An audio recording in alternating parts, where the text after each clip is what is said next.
শত প্রতিকূলতার মধ্যেও আমি জাতীয়তাবাদী আদর্শ থেকে এক চুলো বিচ্যুত হইনি। যে আদর্শের বীজ রোপিত হয়েছিল আমার শৈশবে, যখন আমি সপ্তম শ্রেণীর ছাত্র। মাদারীপুরের শিবচরে শহীদ রাষ্ট্রপতি জিয়াউর রহমান বীরোত্তমের আগমনে ধানের শীষের মালা পরিয়ে দিয়ে বরণ করা ছিল আমার জীবনের সৌভাগ্য।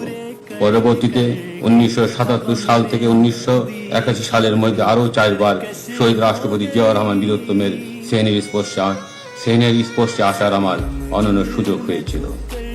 শহীদ রাষ্ট্রপতি জিয়াউর রহমান বীরোত্তমের সাথে আমার শেষ দেখা হয় 1981 সালের 25 জানুয়ারি। তখন আমি 10ম শ্রেণীর ছাত্র।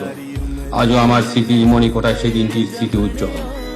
আজিমপুর গার্লস স্কুল অ্যান্ড কলেজের মাঠে জুনিয়র ক্যাডেট কোর ক্যাম্পেইনের সমাপনী অনুষ্ঠানে প্রধান অতিথি হিসেবে মাননীয় শহীদ রাষ্ট্রপতি জিয়াউর রহমান বীরোত্তম ছিলেন সেদিনকার অনুষ্ঠানের প্রধান অতিথি। অনুষ্ঠান শেষে শহীদ রাষ্ট্রপতি জিয়াউর রহমান বীরোত্তমের সাথে করমর্দন করে গাড়ি পর্যন্ত এগিয়ে যায়। সে এক আলাদা শিহরণ, যেন আমি বিশ্ব জয় করেছি।